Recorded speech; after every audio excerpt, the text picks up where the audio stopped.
मनुस्मृति क्या एक धार्मिक ग्रंथ है या फिर हमारा पुराना संविधान? धर्म का अर्थ पूजा पाठ नहीं है। धर्म का अर्थ संविधान ही धर्म का अर्थ। मनुस्मृति का सबसे बड़ा असर जो है हमारे समाज पर और कानून पर पड़ा, तो क्या इसने हमारी कानून व्यवस्था को या जाति व्यवस्था को और सख्त बना दिया? मनुस्मृति में कहीं भी जाति शब्द का प्रयोग नहीं है। हमारी सबकी एक जाति है, वो है मनुष्य जाति। मनु ने बनाई विधान किया तो वर्ण व्यवस्था का किया। मनुस्मृति के अकॉर्डिंग महिलाओं को पिता के नियंत्रण में या पुत्र के या पति के सानिध्य में रहना चाहिए। यत्र नार्यस्तु पूज्यन्ते रमन्ते तत्र देवता, ये भी मनु का वाक्य है। इसको कोट क्यों नहीं करते? अरे भाई, जो शब्द जो वाक्य इंटरपोलेटेड है, कालांतर में प्रक्षेप कर दिए गए, उनको कोट करके मनु को बदनाम किया जा रहा है। सारी व्यवस्था उस समय सही थी, तो अम्बेडकर ने उस बात को क्यों नकारा? मैं ऐसे कितने प्रमाण उनकी पुस्तकों से दे सकता हूं जिसमें उन्होंने कहा कि Manu is the first law giver. नमस्ते दोस्तों, आपका स्वागत है हमारे इस पॉडकास्ट में। आपके साथ मैं हूं आशा शुक्ला और आज हम जिस टॉपिक पर बात करने वाले हैं वो है मनुस्मृति। मनुस्मृति, कुछ लोग इसे हिंदू समाज की जड़ मानते हैं और कुछ लोग इसे इनइक्वालिटी और कास्ट डिस्क्रिमिनेशन की जड़। आखिर में मनुस्मृति क्या है? आज हम इसी के बारे में बात करेंगे हमारे गेस्ट से। तो आइए मिलकर स्वागत करते हैं श्री धर्मपाल आर्य जी का, जो कि दिल्ली आर्य प्रतिनिधि सभा के प्रधान हैं। सर, आपका बहुत बहुत स्वागत है हमारे इस पॉडकास्ट में।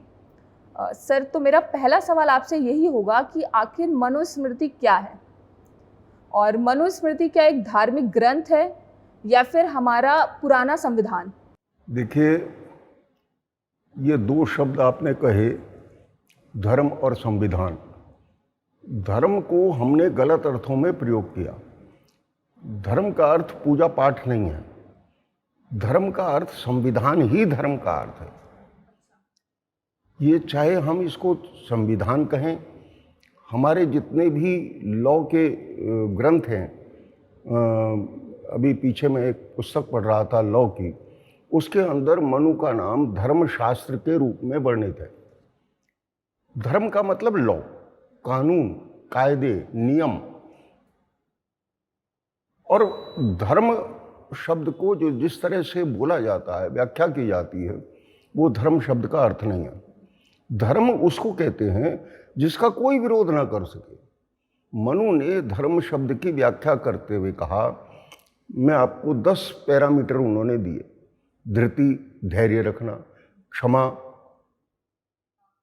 माफ करना, दम, अपने ऊपर नियंत्रण रखना, अस्तेयम, चोरी ना करना, हर प्रकार की उसमें बात आ गई।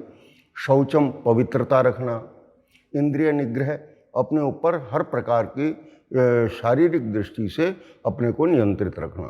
तो सर, मनुस्मृति का सबसे बड़ा असर जो है हमारे समाज पर और कानून पर पड़ा, तो क्या इसने हमारी कानून व्यवस्था को या जाति व्यवस्था को और सख्त बना दिया?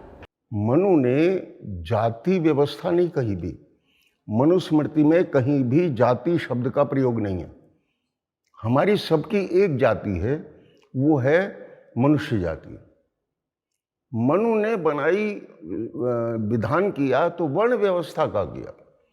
वर्ण शब्द का अगर संस्कृत का अर्थ देखेंगे, वर्ण शब्द का अर्थ है जिसको वर्ण किया जा सके, जिसको प्राप्त किया जा सके, जिसको एडॉप्ट किया जा सके, उसको वर्ण कहते हैं।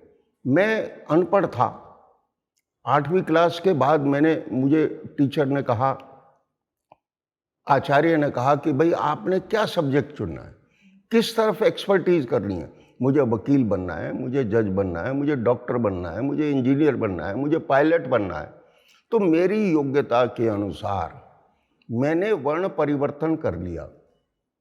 अगर मैं प्रोफेसर बन गया तो ब्राह्मण हो गया, ज्ञान विज्ञान मेरे कर्मों में शामिल हो गया। इसी प्रकार से अगर मैं राज्य व्यवस्था में जाना चाहता हूँ तो राजा के 2 काम हैं, या तो वो रक्षा, चाहे देश के अंदर की हो या बाहर की हो, और एक न्याय व्यवस्था। और ऐसे ही वैश्य का काम क्या है? वैश्य का काम है प्रोडक्शन एंड सप्लाई। जो बाकी बचा वो जिस काम में फिट ना हो सका, उत्तीर्ण नहीं हो सका, 12वीं क्लास के अंदर वो विद्यार्थी रह गया, तो आप उसको चाहे रह गया शब्द कहें या फेल होना कहें, तो वो रह गया। वो ब्राह्मण नहीं बन सका, वो प्रोफेसर नहीं बन सका, वो इंजीनियर नहीं बन सका, वो राजा के रूप में विकसित नहीं हो सका, वो न्यायाधीश नहीं बन सका, वो मिलिट्री ऑफिसर नहीं बन सका, और वो प्रोडक्शन और सप्लाई में भी फेल हो गया। फेल शब्द ना कह करके हम उसको कहेंगे कि वो प्रोडक्शन एंड सप्लाई में भी खरा नहीं उतरा। तो उसको क्या कहेंगे? वो चारों प्रकार से बाकी के 3 लोगों के सहायक के रूप में उसने काम किया। अब वो उसको आप शूद्र कह दें, शूद्र शब्द थोड़ा सा गलत अर्थ में प्रयुक्त होने लगा, तो लोग उसको घृणा की दृष्टि से देखने लगे, जबकि मनु ने ऐसा कहीं नहीं लिखा। अगर मैं बहुत सी ऐसी बातें हैं जो स्पष्ट आएंगी कि मनु ने डेकोरम की दृष्टि से, मनु ने धर्म के पालन की दृष्टि से कहीं शूद्र का विरोध किया हो, ऐसा एक भी स्थान पर नहीं है। वो केवल क्या है कि कुछ इंटरपोलेशंस हो गई जो प्रक्षिप्त हो गए। मैं एक छोटा सा एग्जाम्पल देता हूँ। एक बहुत प्रसिद्ध बात आती है कि भाई उन्होंने शूद्रों के बारे में ऐसा कहा। मैं एक आपको डेकोरम समझा देता हूँ। मनु ने डेकोरम लिखाया मनुष्य मात्र का, तो उसमें 5 पैरामीटर दिए, वित्तम, बंधु, वय, कर्म, विद्या। ये 5 पैरामीटर हैं, इसको क्रमशः इसका डेकोरम बढ़ेगा। लेकिन उसने ये कहा कि अगर 90 वर्ष और 90 वर्ष से ऊपर का अगर वो शूद्र भी है तो इस डेकोरम में उसका प्रथम स्थान है। कौन कहता है ये बात? कहीं वर्ड में है, लेकिन मनु कहता है कि शूद्र को यथोचित स्थान दिया जाना चाहिए। मतलब एज वाइज रखा उन्होंने, ना कि एज फैक्टर है। मनु ने यहां तक कहा कि शूद्र को दंड कम दिया जाना चाहिए। क्यों? क्योंकि उसकी योग्यता कम है, उसकी समझ की शक्ति कम है, इसलिए उसको थोड़े दंड से ही बहुत समझ लेना चाहिए। मैं एक आपको छोटा सा एग्जाम्पल देता हूँ। खेत के अंदर खरगोश घुस गया, तो आप उसको कैसे कंट्रोल करेंगे? उसको थोड़ा सा हड़का दिया, भाग जाएगा। और अगर बकरी घुस गई तो उसके साथ भी वही है। तो उसको हड़काने के स्थान पर वो जो पतली सी छड़ी होती है वो आप दिखा देंगे तो भाग जाएगी। और गाय भैंस होगी तो थोड़ा और मोटा डंडा, कठोर दंड। और अगर हाथी घुस जाएगा तो उसको डंडे से समझाएंगे? नहीं हैं? और अगर सांप घुस जाएगा तो उसको उसके ढंग से दंडित किया जाना पड़ेगा। ठीक इस प्रकार से मनु की दंड व्यवस्था में भी यह है कि जिसकी जितनी योग्यता है, ब्राह्मण की अधिक योग्यता है, तो उसको 10 गुना मिले। और अगर राजा है, वो उसको सब फॉलो करते हैं, तो राजा को अधिक दंड मिलना चाहिए। क्यों? उसकी योग्यता ज्यादा है। क्योंकि उसको देख करके दुनिया फॉलो करेगी। एक आदमी भूखा है, उसने रोटी चोरी कर ली, आपने उसको आजीवन कारावास, चोरी है, लेकिन वो भूखा था।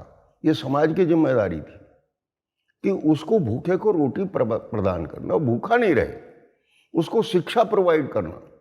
ये हमारे भारतीय संविधान में, मनु के संविधान में ये व्यवस्था रही है। आप एक बहुत प्रसिद्ध उदाहरण है, हमारे यहाँ कैसे व्यवस्था थी। वो व्यवस्था ये थी, सब समान है, सबको पढ़ने लिखने का, उन्नति करने का समान अवसर है, समान सुविधाएं हैं। कृष्ण के बारे में आप खूब परिचित हैं। हमारे भगवान कृष्ण जो है वो संदीपनी जी के आश्रम में रहे। उनके मित्र कौन थे? सुदामा उनके मित्र थे। तो राजा का बेटा और एक फकीर का बेटा, दोनों एक जगह एक गुरु से पढ़ रहे हैं, एक माहौल में पढ़ रहे हैं। हमारी ये व्यवस्था थी, ये मनु की व्यवस्था है। उसको डिफरेंशिएट नहीं किया। कि वो सरकारी स्कूल में पढ़ेगा, उसको 2 रुपये फीस देनी पड़ेगी, और एक राजा का बेटा पढ़ेगा, उसको 5 लाख रुपए 10 लाख रुपए महीने की फीस में पढ़ेगा? नहीं। हमारे लिए समान अवसर है, समान गुरु है, समान आश्रम है, समान स्कूल है। ये मनु की व्यवस्था है। इसलिए ये कहना नितांत प्रेजुडिस है, पूर्वाग्रहग्रस्त है कि मनु ने शूद्रों का या इस प्रकार से जाति व्यवस्था का विरोध किया। जाति का शब्द ही नहीं है मनु में। मनु ने वर्ण व्यवस्था की, और वर्ण व्यवस्था भी कर्म के अनुसार की, जन्म के आधार पर नहीं की। अच्छा सर, जो मनुस्मृति है उसमें अगर हम महिलाओं की बात करें तो उसमें कहा जाता है कि मनुस्मृति के अकॉर्डिंग महिलाओं को पिता के नियंत्रण में या पुत्र के या पति के सानिध्य में रहना चाहिए। तो आपके अकॉर्डिंग ऐसा कुछ है कि उस टाइम पर भी महिलाओं को मनुस्मृति से कुछ अधिकार दिए गए थे जिससे वो प्रगतिशील हो सके, या सिर्फ वो अधीन ही थी? देखिए, आधीन और उच्छृंखलता और सुरक्षा, ये ऐसे शब्द हैं, इस पर समाज को गंभीरता से विचार करना चाहिए। आधीन रहना नहीं होता। मनु ने कहीं आधीन शब्द का प्रयोग नहीं किया।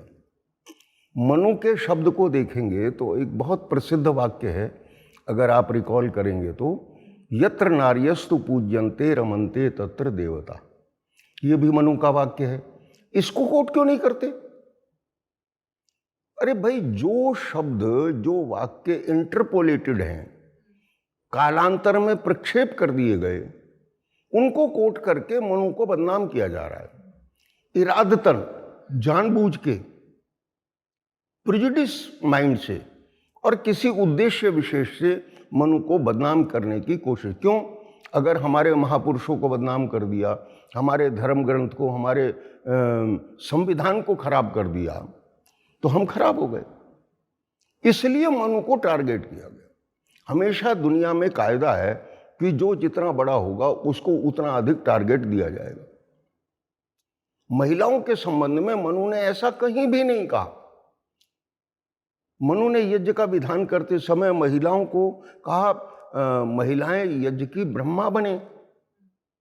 ब्रह्मा का मतलब है जो यज्ञ कराने वाली हैं, वो वेद मंत्र का पाठ करने वाली हैं, यज्ञ करने वाली हैं और कराने वाली हैं। उसको रेफरेंस नहीं करते जो लोग। तो क्या माना जाएगा?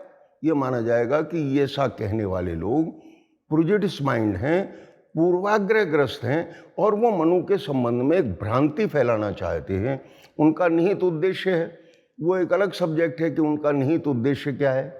जैसे कि आपने बताया कि आपके अकॉर्डिंग जो चीज़ें हैं, उस टाइम पे महिलाओं को मान सम्मान भी दिया जा रहा था, सारी चीज़ें हो रही थी। बट जो अंबेडकर हैं, अगर मतलब सारी व्यवस्था उस समय सही थी, तो अंबेडकर ने उस बात को क्यों नकारा? देखिए, अंबेडकर जी की शिक्षा अंग्रेजी माध्यम से हुई। उनको संस्कृत पढ़ने का अवसर नहीं मिला। जिसने जैसा उनको समझा दिया, उनके अपने साहित्य के अंदर प्रारंभिक क्षणों में ये बातें आई, लेकिन जब उनको एहसास हुआ, उन्होंने स्टडी की, लोगों ने उन तक बात पहुंचाई और उनको ये पता मनु ने ऐसा नहीं कहा, तो उन्होंने मनु को अपना आदर्श भी लिखा है। मैं ऐसे कितने प्रमाण उनकी पुस्तकों से दे सकता हूं जिसमें उन्होंने कहा कि Manu is the first law giver. Manu हमारे आदर्श हैं। मनु ने जाति व्यवस्था नहीं बनाई, मनु ने तो वर्ण व्यवस्था बनाई। मनु ने तो महिलाओं का सम्मान किया। हम कुछ शब्दों को लेकर के मनु पर थोप देते हैं, जबकि गलत है। बहुत प्रसिद्ध सा वाक्य है, ढोल गंवार शूद्र पशु नारी। एक मीडिया के एक व्यक्ति ने लिख दिया, देखो मनु ऐसे कहते हैं। आप जरा कल्पना कीजिए, मनुस्मृति जिसकी हम चर्चा कर रहे हैं वो संस्कृत में है, और ये जो वाक्य है ये अवधि का वाक्य है।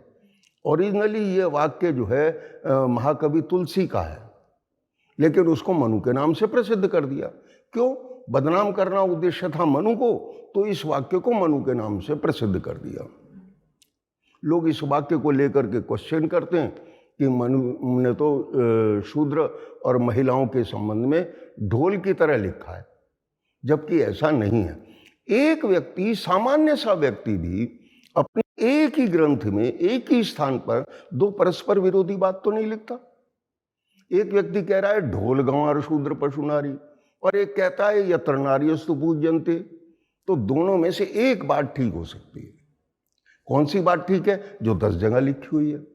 दूसरी बात क्या है कि हमने कुछ रिसर्च वर्क किया मनु पर, और डॉक्टर सुरेंद्र कुमार जी के माध्यम से उन्होंने एक रिसर्च वर्क किया। हमने आर्ष साहित्य प्रचार ट्रस्ट की ओर से उसको प्रकाशित भी किया, और उसके अंदर ये पैरामीटर्स लिखे कि जो परस्पर विरोधी हैं, एक आदमी कहीं कुछ कहता है कहीं कुछ कहता है, इसका मतलब या तो ये लगाया जाए कि वो व्यक्ति पागल है, लेकिन जिसको पूरा वर्ड मानता है, वर्ड मैं प्रयोग कर रहा हूं, वर्ड मानता है, उस व्यक्ति को हम पागल कह दें, ये तो संभव नहीं है।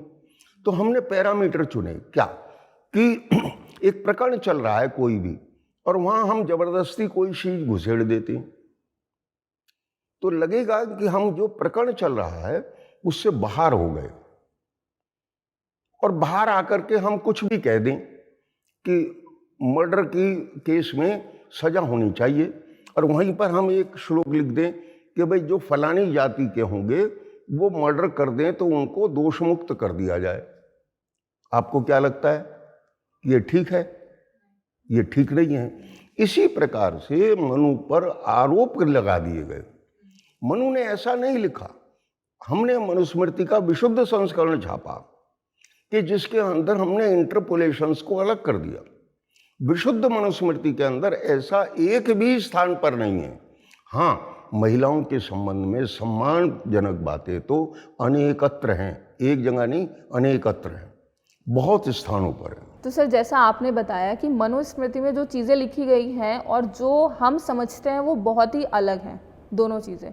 चाहे वो वर्ण व्यवस्था की बात हो, जिसको हमने जाति व्यवस्था बना दिया कि जो जितना पढ़ा लिखा है वो नहीं देखा। हमने देखा कि अगर ब्राह्मण है तो वो सिर्फ पढ़ाएगा और पढ़ाई से रिलेटेड काम ही करेगा, या वैश्य की बात करें या बाकी वर्णों की बात करें। बट आपने बताया हमें कि कैसे जो मनु ने व्यवस्था बनाई वो योग्यता के आधार पर थी, जिसके बारे में अभी भी बहुत सारे लोगों को नहीं पता होगा जी।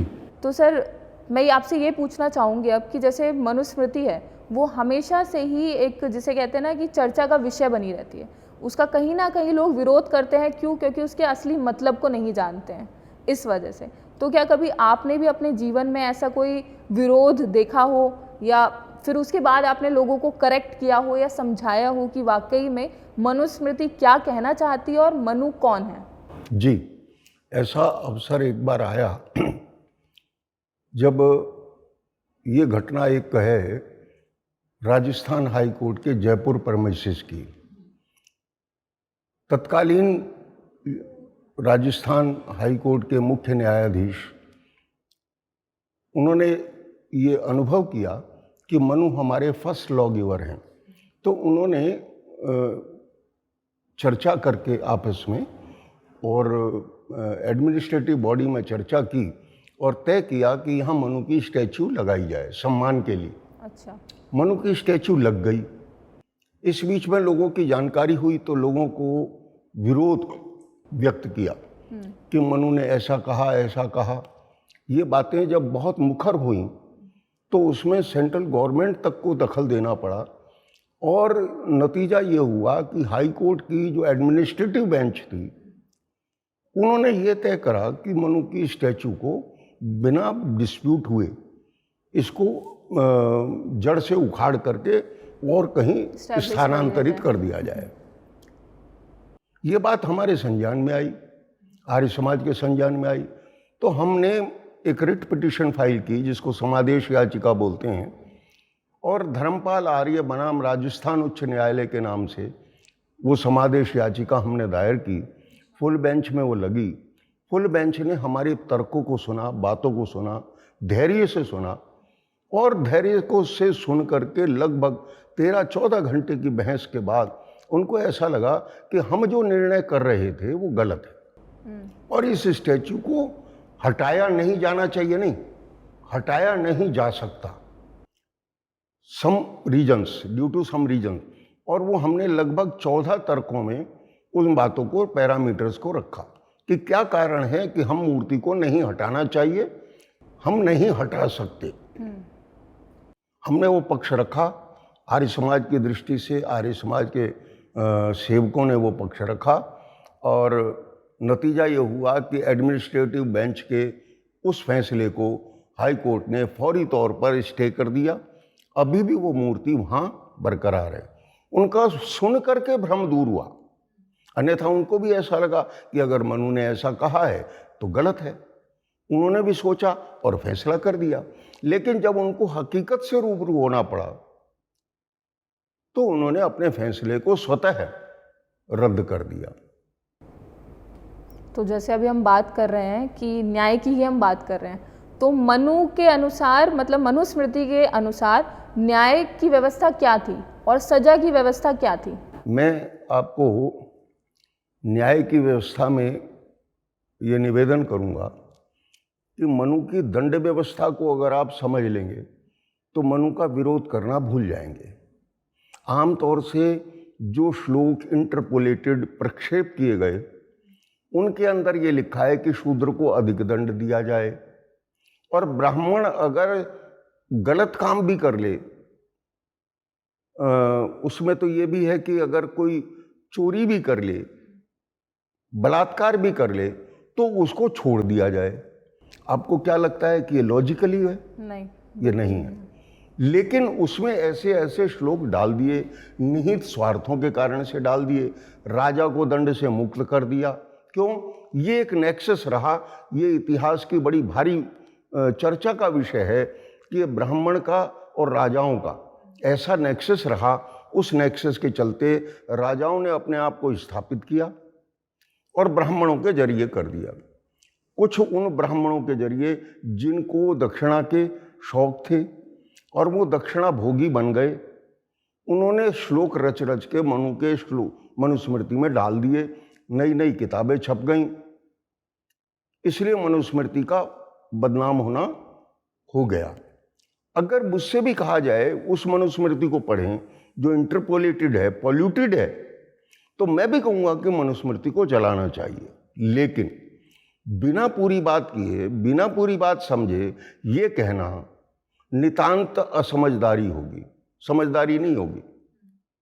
मनु को पूरी तरह से समझने के बाद हाई कोर्ट की फुल बेंच ने भी ये डिसीजन किया कि हमारा निर्णय गलत है और इसको फौरी तौर पर स्टे कर दिया, और आज भी मनु की स्टैच्यू वहाँ स्थापित है। तो आप कुछ एक बता सकते हैं हमें, कोई एक ऐसी बात जो आपने बहुत ही सॉलिड रीजन दिया हो जिसके चलते उन्होंने मनु की जो है उसको वहीं पर रखा, मूर्ति को? जी सर बताइए उसके बारे में कुछ।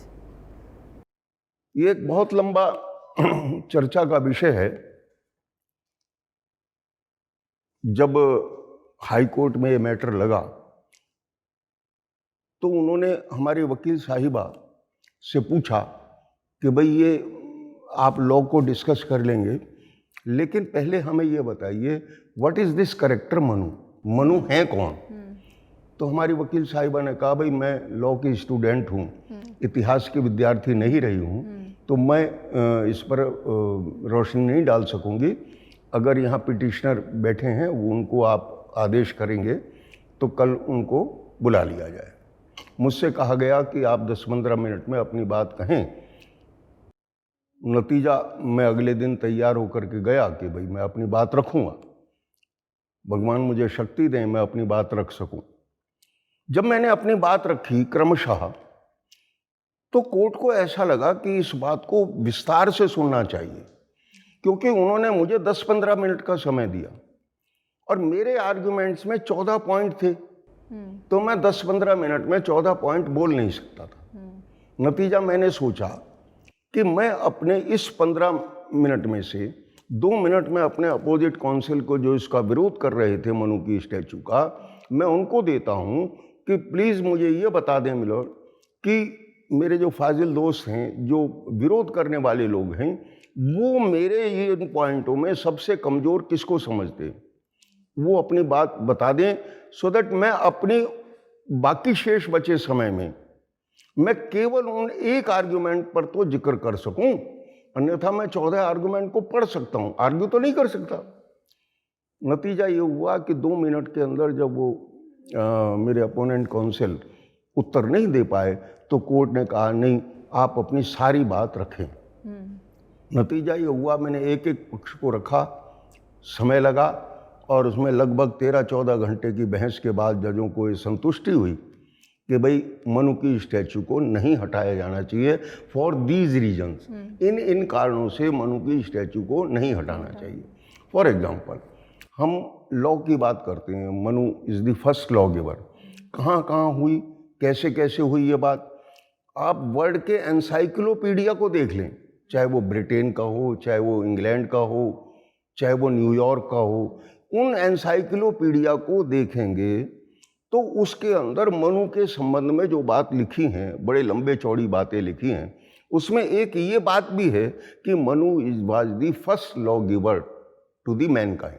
संविधान थे, लेकिन उनको क्रमबद्ध तरीके से बनाने वाले मनु हुए। और हमेशा एक कायदा रहा कि लोअर कोर्ट में हायर कोर्ट का, हायर कोर्ट में सुप्रीम कोर्ट का, सुप्रीम कोर्ट में वर्ल्ड कोर्ट का रेफरेंस दिया जाता है, साइटेशन दी जाती है। मैं आपको एक छोटी सी घटना बताता हूँ। आपने भगवान राम रामायण ये टीवी पर देखी होगी, आपने ये भी देखा होगा या सुना होगा कि बाली और सुग्रीव का युद्ध हुआ था और भगवान राम ने बाली को मारा था। युद्ध के पहले जो नियम होते थे उसके अंदर ये था कि भाई शत्रु को छुप के नहीं मारा जाएगा और जिसके पास जो हथियार है उसी से युद्ध होगा। बाली उस वक्त और सुग्रीव आपस में गदा युद्ध कर रहे थे और मल्ल युद्ध कर रहे थे, लेकिन राम जी ने उसको बाण से मारा दूर से। तो बाली ने राम जी से पूछा, भगवान आपने मुझे पहली बात तो छुप के मारा, दूसरी बात बाण से मारा, मेरे पास तो बाण नहीं था, तो आपने दो युद्ध के नियमों का उल्लंघन किया, ऐसा क्यों किया? आप जरा कल्पना करो, भगवान स्तर का राम जो हम पूरे विश्व में जिसको हम पूजा करते हैं, मान्यता प्रदान करते हैं, महापुरुष राम, वो अपने बचाव में किसको साइटेशन करते, किसको उद्धरण करते? उन्होंने जो 2 श्लोक दिए अपने बचाव में, वो दोनों श्लोक मनुस्मृति के। इससे यह साबित होता है कि Manu was the accepted law giver. भगवान ने भी उनको मान लिया, भगवान राम ने भी उनको मान्यता दी। ये मेरा निवेदन है। तो भगवान राम की मान्यता वाले व्यक्ति के बारे में हम ये कहें, प्रथम दृष्टया अगर वो कोई बात सामने आती है तो हमें समझना चाहिए कि मनु ने ये भी कहा है, ये भी कहा है, क्या ये प्रसंगांतर तो नहीं है? हम मनु पर चर्चा कर रहे हैं, हम कोई और सब्जेक्ट ले गए तो आप क्या कहेंगे कि हम भटक रहे हैं, हम अपने मार्ग से भटक रहे हैं, हम अपने सब्जेक्ट से भटक रहे हैं। तो ठीक उस प्रकार से लोगों ने जो इंटरपोलेशंस कर दी, प्रक्षेप कर दिए, उन प्रक्षेपों को हटा करके हमें पढ़ेंगे तो हम मनु को सही रूप में पहचानेंगे। अंबेडकर के बारे में आपने जो पूछा था, अंबेडकर के बारे में भी ये भ्रम रहा, उन्होंने मनुस्मृति को जलाया। लेकिन अगर मुझे भी आप कहेंगे कि ऐसी मनुस्मृति है तो मैं भी कहूँगा कि ऐसी मनुस्मृति को जलाना चाहिए। लेकिन चूंकि मनुस्मृति वाकई में ऐसी नहीं है, इसलिए मनुस्मृति को नहीं जलाना चाहिए। ये हमारा भ्रम है, इसको भ्रम को दूर करना हमारा काम। तो अगर जैसे आपने बताया मनुस्मृति के बारे में कि लोगों ने अलग अलग तरीके से अपने अकॉर्डिंग उसकी व्याख्या कर दी है, व्याख्या नहीं करी, अपने अपने श्लोक घड़ के उसमें डाल दिए। मैं एक छोटी सी एग्जांपल देता हूँ कि अगर मैं कोई लॉ की किताब निकाल के और उसमें लिख दूँ मर्डर करने वाले को सजा होती है, वहीं पे एक श्लोक लिख दूँ या एक लाइन, एक पैराग्राफ इंसर्ट कर दूँ कि फलानी कास्ट वाले को एग्जम्प्टेड है, मर्डर करने वाले को एग्जम्प्ट कर दिया जाए, तो क्या आप मान लेंगे? कोई भी न्यायाधीश मान लेगा? न केवल मानेगा, बल्कि उस पुस्तक के प्रोड्यूस करने पर, मुझे प्रस्तुत करने पर मुझे डबल दंड, एक तो मर्डर का तो मिलेगा, लेकिन मैंने गलत पुस्तक, फर्जी पुस्तक, जाली पुस्तक मैंने कोर्ट में पेश की तो मुझे उसका अलग से दंड मिलेगा। ठीक इस प्रकार से जिन्होंने जाली श्लोक बनाए उनको दंड देने के स्थान पर हम मनु को कोसते हैं, लिहाजा हम अपने मार्ग से भटक गए, हम मनु को फॉलो नहीं कर सके। मनु ने जाति व्यवस्था नहीं बनाई, मनु ने वर्ण व्यवस्था बनाई। जैसा मैंने अभी पहले कहा था, वर्ण उसको कहते हैं जिसको वरा जा सके, जिसको अडॉप्ट किया जा सके, जिसको एक्सेप्ट किया जा सके। मैंने प्रोफेसरी का कोर्स कर लिया, मैं प्रोफेसर बन गया। बाद में मुझे लगा कि भाई मैं तो साइंटिस्ट बनूंगा या मैं तो पायलट बनूंगा, तो क्या मैं पायलट का कोर्स नहीं कर सकता? कर सकते हैं। तो जब मैं क्या नाम है, मैंने प्रोफेसरी का कोर्स किया तो मैं ज्ञान विज्ञान की तरफ बढ़ा, मैं ब्राह्मण हो गया। और जब मैंने फाइटर प्लेन उड़ाने की, राष्ट्र की रक्षा का जिम्मा लिया, तो मैं क्षत्रिय हो गया। अगर मैं रिटायरमेंट के बाद इंडस्ट्री लगा लूंगा तो मैं प्रोडक्शन एंड सप्लाई का काम हो गया, मैं बणिक बन गया, बनिया बन गया, वैश्य बन गया। तो ये परिवर्तन जो है, व्यक्ति चाहे एडॉप्ट करना तो कर सकता है, आप जाति परिवर्तन नहीं कर सकते। मनुष्य जाति परिवर्तित नहीं होगी। तो वो जो समय व्यवस्था बनी, वर्ण व्यवस्था, उसको लोगों ने फिर जाति में कन्वर्ट कर दिया। और ये भी एक बात और ध्यान देने योग्य है, हमारे जो इतिहास ग्रंथ हैं, कौन कौन से हैं? रामायण, महाभारत, गीता, वेद, सर्वोच्च दृष्टि से देखा जाए वेद, इनमें कहीं भी जाति सूचक शब्द का प्रयोग एक जगह भी नहीं है। अच्छा, मैं आपसे पूछूं, भगवान राम, भगवान कृष्ण कौन थे? भगवान राम क्षत्रिय। आप उनको ठाकुर इस प्रकार का कोई शब्द दे सकते हैं? पूरी रामायण में दे सकते हैं? नहीं दे सकते। भगवान कृष्ण के बारे में आप यदुकुल के तो हैं, लेकिन क्या आप ये समझ सकते हैं कि वो यादव थे? यादव कहकर कभी संबोधित किया? लोगों ने कर दिया। यादव ने बोला। यदुकुल के होने के बाद लोग अपने आप को यादव कहने लगे, दिगर बात है। लेकिन वो आज का यादव अपने आप को शेड्यूल कास्ट कहता है। लेकिन भगवान कृष्ण कौन थे? भगवान कृष्ण भगवान के रूप में पूजे गए, महापुरुष के रूप में पूजे गए, और बड़े बड़े ऋषि मुनियों के बीच में, ब्राह्मणों के बीच में पूजे गए। और जो ब्राह्मण पुत्र रहे, रावण कौन था? ब्राह्मण। और ब्राह्मणों की भी जो उच्चतम श्रेणी होती है, ऋषि, पुलस्त्य ऋषि की संतान में रावण को कोई ऋषि की संतान कहता है? उसको राक्षस कहते हैं। कितने दृष्टांत मैं आपको रख सकता हूं। महर्षि वाल्मीकि, आपने नाम सुना होगा, रामायण के रचयिता। आज का वाल्मीकि अपने आप को शेड्यूल कास्ट कहता है, लेकिन हम वाल्मीकि जी के लिए हम महर्षि शब्द का प्रयोग करते हैं। आपकी जानकारी के लिए मैं अपने दर्शकों को बताना चाहूँगा कि वर्ड का जो प्योरेस्ट वर्ड है, सबसे बढ़िया, जिसके अंदर एक शब्द कहने से सैकड़ों गुण आ जाते हैं, वो महर्षि है। हम वाल्मीकि जी के लिए महर्षि शब्द का प्रयोग करते हैं, और उनके जो फॉलोअर्स हैं कुछ गलतफहमी के कारण से अपने आप को शेड्यूल कास्ट समझ लेते। हम उनको अपना भाई समझते कि भाई हमारे पास बैठे हैं, हम उनको आर्य कहते हैं, और वो अपने आप को ये समझते हैं हम शेड्यूल कास्ट हैं। ऐसे कितने दृष्टांत हैं। आर्य ने इस पर बहुत काम किया, और जो अपने आप को शेड्यूल कास्ट कहते थे उनको ब्राह्मण, उन्होंने वेद के भाष्य तक किए। बंधुओं, मेरे दर्शकों को मैं एक मैसेज देना चाहता हूं कि हम इस गलतफहमी से अगर नहीं निकलेंगे तो न केवल मनु के प्रति हम अत्याचार कर रहे हैं, बल्कि अपने को एक भ्रम में डाल करके, और जो एक बहुत अच्छी चीज़ से हम रूबरू हो सकते थे उससे हम मरहूम हो रहे हैं। मैं इतनी बात अपने दर्शकों को आपके चैनल के माध्यम से आज मैं ज़रूर कहना चाहूँगा। तो सर, जैसा आपने बताया मनुस्मृति के बारे में, तो अगर हम आज के समय में मनुस्मृति को देखें तो उसका मतलब उसका कौन सा ऐसा पॉइंट है या कौन सी ऐसी अच्छी चीज़ें हैं या नैतिक विचार हैं जो हम आज भी फॉलो कर सकते हैं और हमारी जो युवा पीढ़ी है वो उनको फॉलो कर सकती है? देखिए, मनुस्मृति एक सर्वांगीण धर्म ग्रंथ कह लीजिए, संविधान कह लीजिए, जो भी है। संविधान और धर्म शब्द अलग अलग नहीं है। संविधान और धर्म एक समानांतर पैरेलल शब्द है। जो धर्म है वही संविधान है, जो संविधान है वही धर्म है। बिना धर्म के संविधान नहीं हो सकता। आज हमारे संविधान में लोग कह देते हैं हमारा देश धर्मनिरपेक्ष है, ऐसा बोलते हैं, आपने भी सुना होगा।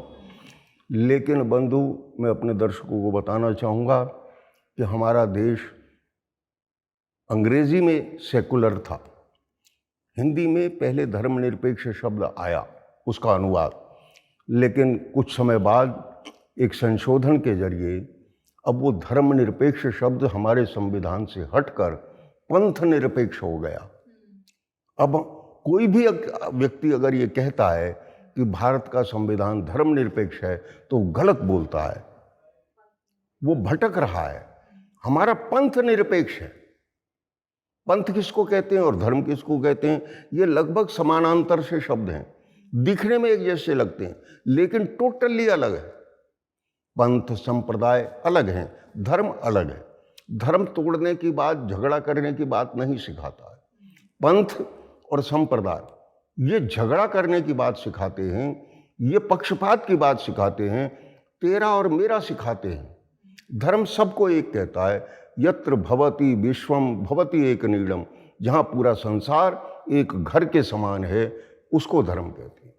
तो सर, जैसे आपने हमें धर्म और संप्रदाय के बारे में बताया, जाति के बारे में आपने बोला कि मनुष्य ही जाति है। जी ठीक है, तो आप इनके बारे में थोड़ा सा डिफ्रेंशिएट करके बता देंगे कि धर्म, जाति, संप्रदाय और पंथ चारों अलग कैसे हैं एक दूसरे से? मैं एक छोटे से दृष्टांत के माध्यम से इस बात को स्पष्ट करूंगा। आपने कभी गाड़ी में बैठ कर के सड़कों पर घूमे हों तो आप ये देखेंगे कि जगह जगह जहाँ पे ट्रक टेम्पो तुलते हैं, तोलने का जो स्थान है, वहाँ पर एक शब्द लिखा होता है, उसको कहते हैं धर्म कांटा। धर्म कांटा। कहीं भी आपको संप्रदाय कांटा नहीं मिलेगा। क्यों नहीं मिलेगा? क्योंकि धर्म जिसको जैसा है उसको वैसा बताता है, करता है और मानता है, उसको धर्म कहते हैं। और संप्रदाय के अंदर भाई ये मेरा है, ये मेरा मित्र है, तो इसने अगर चोरी कर ली तो मैं इसको ये क्योंकि मेरा है तो मैं पक्षपात करके उसको छोड़ने की बात करूँगा। और अगर कोई मेरा अमित्र है, मेरा दुश्मन है, मेरा शत्रु है, और अगर उसने कम अपराध भी किया है तो मैं उसको अधिक अपराध दे करके, सिद्ध करके दंड अधिक देने की कोशिश करूँगा। इसको संप्रदाय कहते हैं। मैं आपको एक बहुत छोटा सा दृष्टांत दूंगा कि हमारे यहाँ, मैं उस चर्चा को बहुत नहीं बढ़ाऊंगा कि गांधी ने हमको आज़ादी दिलाई, ऐसा लोग कहते हैं, चर्चा का होता है। लेकिन कुछ लोग ये कहते हैं कि गांधी कितना भी अच्छे रहे हों, वो जाएंगे दो जग की भट्टी में। क्यों? क्योंकि वो हमारे धर्म को नहीं मानते। और जिन्ना कितने भी खराब हों, वो जाएंगे जन्नत में और 72 हूर मिलेंगे, क्योंकि वो अपने धर्म को मानते हैं। उनका पैरामीटर है, मेरे धर्म को मानता है तो, मेरे संप्रदाय को मानता है तो, इसको संप्रदाय कहेंगे, उसको धर्म कहेंगे। जो जैसा है उसको वैसा कहता है, मानता है और लोगों को बताता है, उसको धर्म कहते हैं। संप्रदाय उसको कहते हैं जहाँ पक्षपात होता है, जहाँ तेरा और मेरा होता है, उसको संप्रदाय कहते हैं। मैं आपको एक और छोटी सी बात इस संबंध में बता दूं कि आपने 150 साल के इतिहास को अगर उठा करके देख लेंगे, समाचारों को देख लेंगे, तो उसमें कहीं भी धार्मिक दंगे शब्द का प्रयोग नहीं होगा। वहाँ पर एक ही शब्द का प्रयोग होता है कि सांप्रदायिक दंगे। दिखने में ये दोनों शब्द एक जैसे लगते हैं, हम भ्रमित हो जाते हैं, लेकिन दोनों शब्द अलग अलग है। कहीं भी आपको धार्मिक दंगे नहीं मिलेंगे। क्यों? क्योंकि धर्म जो है दंगे नहीं सिखाता, धर्म दंगे नहीं कराता, संप्रदाय दंगे कराता है। दंगे कब होते हैं? जब हम पक्षपात करते हैं, जब मेरी ताकत से ज़्यादा, मेरी योग्यता से ज़्यादा छीनने की कोशिश करते हैं, तो दंगे होते हैं। जो मेरी योग्यता है, मैं दूसरे के हक को हड़पना चाहूँगा, तो दंगे होंगे। संप्रदाय इसको कहेंगे जो अपने हक से अधिक और पक्षपातपूर्ण, प्रेजुडिस तरीके से काम करता है, उसको संप्रदाय कहते हैं। और जो जैसा है, कांटे पे दुश्मन का ट्रक आ जाए, मित्र का ट्रक आ जाए, उसका जो वजन है वो कांटे की पर्ची में आता है। उसमें ये नहीं देखा जाता कि ये क्या है, ये किसका है, उसमें ये देखा जाता है इसका वजन कितना है। इसलिए उसको धर्म कांटा कहेंगे, उसको कोई सांप्रदायिक कांटा नहीं कहता। मतलब सच को सच कहना धर्म सच को सच कहना धर्म है, और जहां पक्षपातपूर्ण बात आ जाए वो संप्रदाय वो संप्रदाय है। और जाति जो है वो हमारे मनुष्य है, जाति हमारी मनुष्य है। वर्ण उसको कहेंगे जहां हम एडॉप्ट कर सकें, जहां हम एक्सेप्ट कर सकें। मनु का कहना बड़ा सीधा है। मनु कहता है कि प्रत्येक व्यक्ति जन्म से शूद्र पैदा होता है। क्या मतलब? शूद्र का मतलब अनपढ़। क्या मनुष्य कितना भी समझदार हो, लेकिन अगर उसको पढ़ाया न जाए तो क्या वो पढ़ जाता है? 1950 की एक दशक की घटना मैं अपने दर्शकों को बताना चाहूँगा कि 1950 के दशक में एक ग्राम में भेड़ियों का एक झुंड आ गया और वो एक बालक को उठा करके ले गया। पता नहीं कुछ भी कारण रहा होगा, भेड़ियों के उस झुंड ने उस बालक को चोट नहीं पहुंचाई और वो बालक उनके साथ ही हिल मिल गया। समय बीता और वो बालक थोड़ा सा बड़ा हुआ तो भेड़ियों की तरह ही वो चलने लगा, दौड़ने लगा, उन्हीं के साथ रहने लगा। जब वो 8-10 साल का हो गया तब तक उसने उसको जो नेचुरल प्रेशर्स हैं, मतलब मलमूत्र के लिए, वो भी उसको साफ करना नहीं आया। उन्हीं की तरह वो व्यवहार करता था, उन्हीं की तरह खाता था, उन्हीं की तरह दौड़ता था, उन्हीं की तरह झपट्टा मारता था। उसको व्यवहार नहीं आया। एक बार गांव का एक शिकारी जंगल में शिकार के लिए गया तो उसको भेड़ियों का झुंड मिल गया। उसने देखा शिकार के लिए झुंड में कोई निशाना साधा जाए, तो वो भेड़ियों के झुंड के पीछे घोड़े को दौड़ाया तो दूर से देखा उसने कि एक भेड़िया जो है वो रह गया, पिछड़ गया। भेड़ियों का झुंड आगे निकल गया, वो भेड़िया पिछड़ गया। तो उसने जाके देखा ये तो भेड़िया नहीं है, ये तो मनुष्य का बालक है। क्या कारण? क्योंकि उसको भेड़ियों का संग मिला तो भेड़ियों जैसा हो गया। जब उसने उसको नीचे उतर के पकड़ा तो भेड़ियों की तरह उसको झपट्टा मारने लगा। उसने जैसे तैसे उसको काबू किया, गांव लाया, आपस में चर्चा हुई और लोगों ने ये देखा कि अरे भाई ये तो लगभग 8-10 साल का है। तो गांव में 5-6 साल पहले एक बालक भेड़िया अपहरण करके ले गए थे, उठा के ले गए थे, तो ये वही बालक होगा। लोगों ने ऐसा आकलन किया। मेरे दर्शकों को मैं निवेदन करना चाहूँगा कि मनु का बड़ा सीधा सा फॉर्मूला है कि जो पढ़ जाएगा वो बन जाएगा। मनु ने एक शब्द का प्रयोग किया है, द्विजाति। हमारे यहाँ ब्राह्मणों के लिए एक शब्द का प्रयोग होता है द्विजाति, द्विज, संस्कृत में बोलते हैं। द्विज का क्या अर्थ है? द्विज का अर्थ है द्वि माने 2 बार, जय माने जन्म होता है जिसका, वो द्विज होते हैं।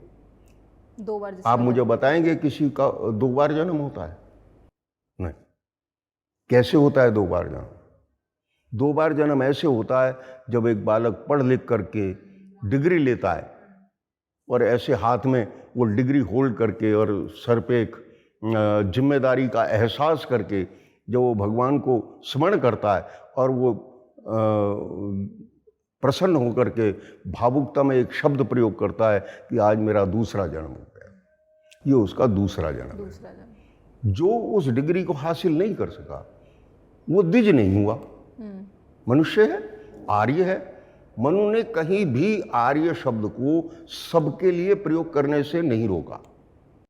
दुनिया में 2 ही चीज हैं, या आर्य ये अनार्य जिसका बिगड़ करके अब अनाड़ी बन गया। अगर आप अनार्य शब्द को रैपिडली बोलेंगे और लापरवाही से बोलेंगे तो बिगड़ के अनाड़ी हो जाएगा। अनार्य अनार्य ऐसे करके बोलेंगे तो अनाड़ी हो जाएगा।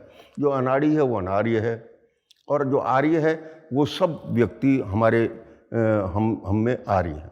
हम तो शूद्र को भी आर्य कहते हैं, हम नहीं कहते, मनु कहता है, और मनु ने उसको आर्य की संज्ञा दी। सारे धार्मिक कार्यों के अंदर उसको समर्थन दिया कि वेद भी पढ़े। तो सर, जैसे आपने अभी एक बात कही कि जो मनुष्य है वो जन्म से ही शूद्र होता है, तो जो शूद्र है वो एक टैग नहीं बन गया कि मतलब शूद्र मतलब अनपढ़? हाँ, शूद्र मतलब जो पढ़ लिख करके कुछ योग्य नहीं बन सका। मैंने अभी एक दृष्टांत दिया था कि आप 12वीं क्लास में 3 बार अटेम्प्ट करके भी अगर नहीं बन सके तो स्कूल वाले भी कह देते हैं भाई अब दोबारा आपको अटेम्प्ट की अनुमति नहीं है, तो वो रह गया। अब वही एक टैग बन गया है, वो रह गया कि भाई ये सबका सहयोग करे, बात खत्म। मैं अपने दर्शकों को चैनल के माध्यम से ये निवेदन करना चाहूँगा कि कौन सी ऐसी बातें हैं, ये शब्द जो है गोलमोल है। हमें विशुद्ध मनु को पढ़ करके ये देखना चाहिए कि उसमें से छांटे कि कौन सी ऐसी बात है जो आज के समय में अप्रासंगिक है। मनु ने महिलाओं की शिक्षा के बारे में लिखा, वो विदुषी बने ये लिखा, वो यज्ञ कराने वाली ब्रह्मा के रूप में स्थापित हों ये लिखा। तो मनु की कौन सी ऐसी बात है ये स्पेसिफिक पता हो तब उस पर चर्चा करना अधिक सार्थक होगा। मेरा मानना ये है, मैं ऐसा समझता हूँ कि मनु बहुत ही सुधारवादी और संपूर्णता लिए हुए, संविधान तो दुनिया भर में बने, भारत के संविधान में कितनी बड़ी तादाद में परिवर्तन हुए, तो क्या उसका अर्थ ये लगा जाएगा कि अंबेडकर मंच, अंबेडकर के नेतृत्व में जो समिति बनी थी उसने गलत किया? ऐसा तो नहीं कहा जा सकता। संविधान बनाने वाले ने संविधान बना दिया। प्रश्न ये है आज की क्या आवश्यकता है। मनुस्मृति को विशुद्ध तरीके से पढ़ने पर ऐसा एक बात भी एहसास नहीं होता कि इसमें परिवर्तन किया जाए। क्यों? उसका कारण है कि मनु ने जो कुछ भी लिखा वो वेद पर आधारित लिखा, और वेद 1 अरब 97 करोड़ वर्ष से वही वेद चल रहा है, वही संविधान चल रहा है। तो मनु का जो भी संविधान है वो वेद पर आधारित है। जब 1 अरब 97 करोड़ के संविधान में वर्ल्ड में शायद ऐसा कोई संविधान नहीं होगा जो 1 अरब 97 करोड़ वर्ष से एक रहा, जिसमें एक भी परिवर्तन नहीं हुआ। और परिवर्तन में कॉमा फुल स्टॉप तो छोड़ दीजिए, स्वर का मात्रा का भी परिवर्तन नहीं हुआ। मनुस्मृति अपने आप में पूर्ण है, उसमें गुंजाइश नहीं है। फिर भी अगर कोई व्यक्ति ये कहता है कि भाई इसमें परिवर्तन होना चाहिए, तो हमें स्पेसिफिकली इंगित करके ये बताना पड़ेगा कि इस चीज में परिवर्तन, तब उस पर डिस्कशन हो, फिर उस पर बहस हो, तब उस पर निर्णय हो। लेकिन हम वैसे ही गोलमोल कह करके और किसी भी चीज को परिवर्तित कर दें, हम कहें भारत के संविधान में परिवर्तित होना चाहिए।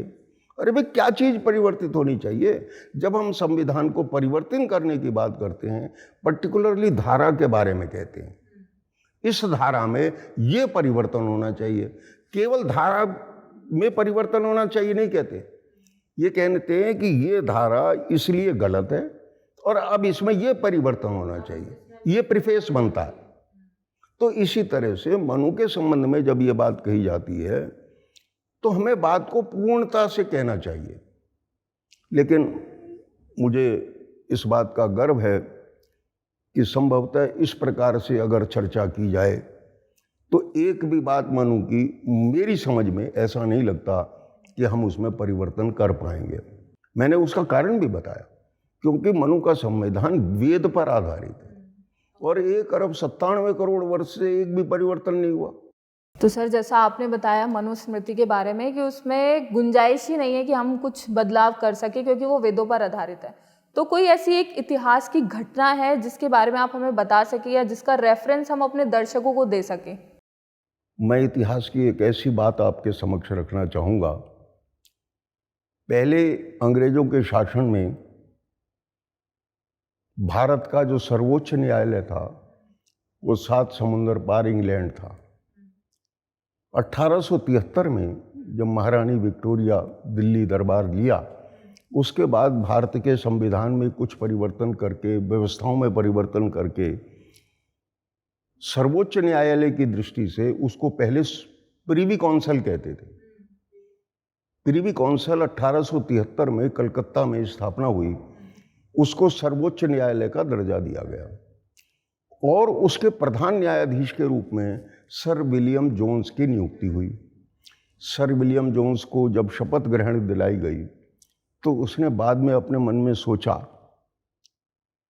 कि भाई मैंने भारत के लोगों पर न्याय करना है, तो मैं अगर इनके बारे में, इनकी सभ्यता, संस्कृति, परंपराओं के बारे में नहीं जानूंगा, इनके इंटरनल नहीं जानूंगा, तो मैं इनके साथ न्याय नहीं कर पाऊंगा। तो उसने चर्चा की लोगों से, तो सर विलियम जोन्स को कहा गया कि आपको मनुस्मृति पढ़नी चाहिए।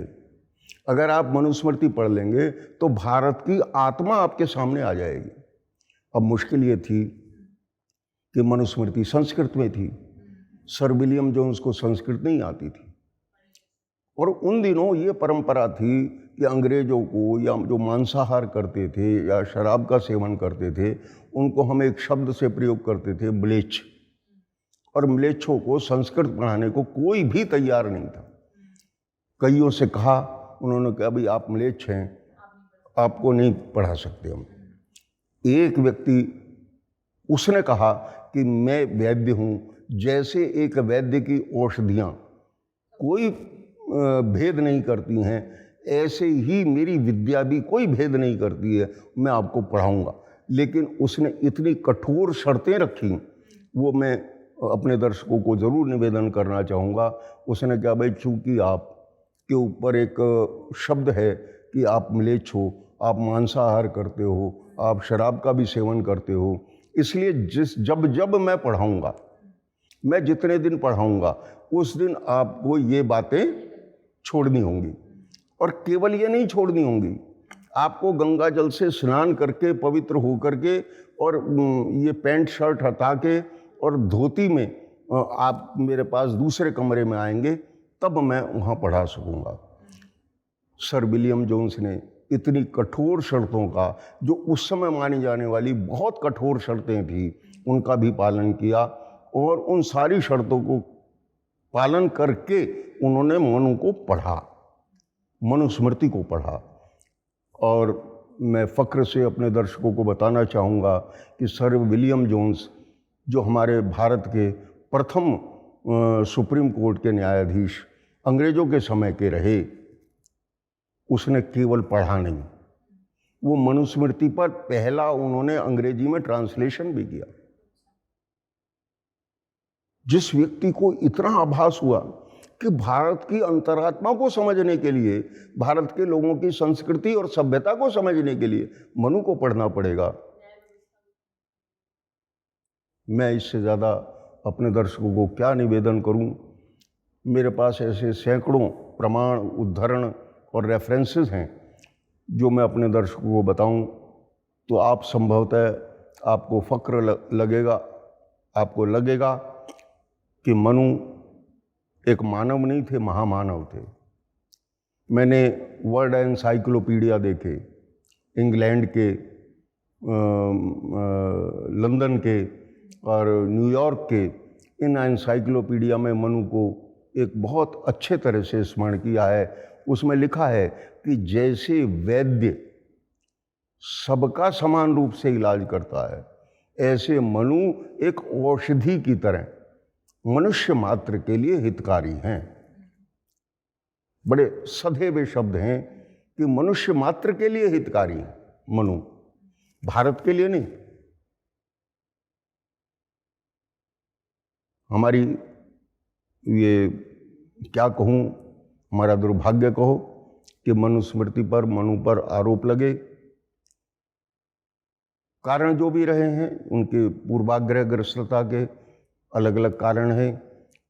क्यों लगाए उन्होंने, ये तो जब सारा इतिहास खंगाला जाएगा तो आपको ये समझ में आ जाएगा कि हमारे महापुरुषों पर आरोप लगा करके उनकी कुछ स्वार्थ सिद्धि होती थी, इसलिए उन्होंने आरोप लगा करके हमें डिमोरलाइज करने के लिए आरोप लगाए। तो सर, जो आपने आज हमें बताया मनुस्मृति के बारे में कि वाकई में जो मनुस्मृति के अंदर लिखा गया है वो क्या है और हम आज तक क्या समझ रहे थे, क्या पढ़ रहे थे, तो मुझे लगता है कि हमारे जो दर्शक हैं उनको भी इसके बारे में अच्छे से नॉलेज मिली होगी और पता चला होगा। तो सर, हमारे साथ आपने इतनी सारी जो नॉलेज शेयर की उसके लिए आपका बहुत बहुत धन्यवाद। बहुत बहुत धन्यवाद आपका।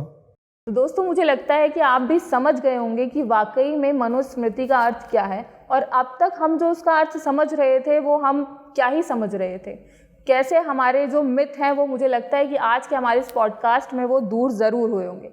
हम आपसे फिर मिलेंगे अगले पॉडकास्ट में एक नए गेस्ट के साथ। तब तक के लिए नमस्ते।